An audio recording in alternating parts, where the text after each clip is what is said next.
So I originally injured my knee in June of 2009. I was doing jiu-jitsu. I was going for a shoulder lock and a guy kind of fell on me really awkwardly, twisted my knee pretty bad.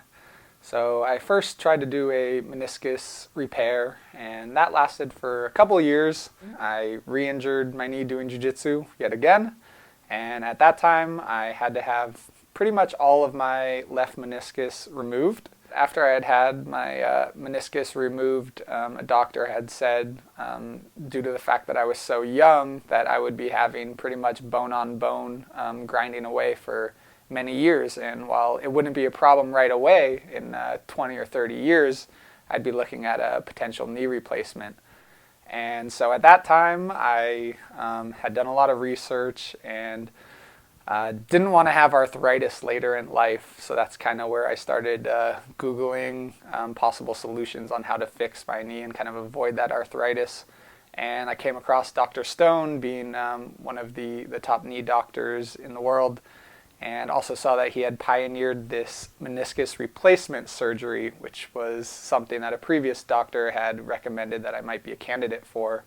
I also had seen a lot of people's videos on their past experiences, and then I had heard a lot of good things about the PT team here. So that ended up being the reason why I chose the Stone Clinic. So I had only 3 months between the time that I had my meniscus removed and by the time I had a new one replaced.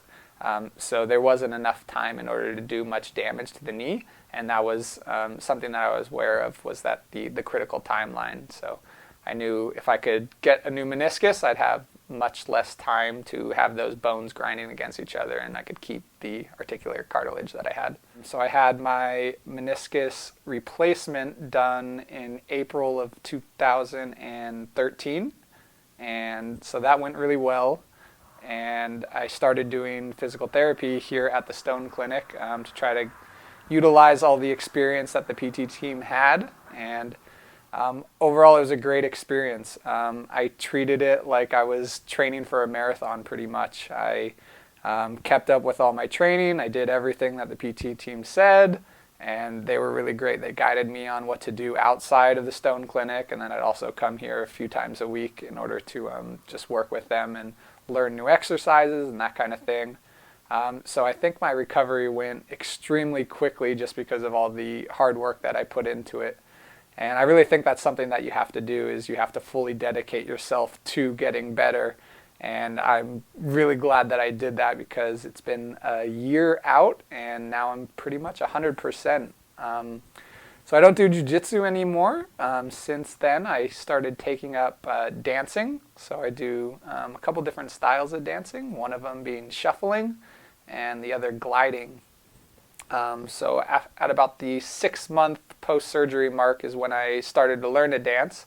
Just started teaching myself and been kind of obsessed with it ever since. Haven't had any problems in my knee, and shuffling is definitely a very knee-intensive type of exercise. There's a lot of foot movement, a lot of twisting and jumping of the knee. I haven't had any problems, and it hasn't limited me in anything that I've done. So I've been really happy with that, and it's something that I don't think I would be able to do if I didn't have this surgery done. I think the knee pain probably would have prevented me from doing all the types of movements that I can do now. My main advice is that it's better to do it now than to put it off. If you can reduce that time that those bones are wearing against each other, you're going to be pretty grateful down the road. And just if you can fully dedicate yourself to the recovery process, just like you would train for any other sport, I think that's going to make your recovery much better. It's tough, but you'll definitely get through it. And there's a light at the end of the tunnel, and that's probably the best part.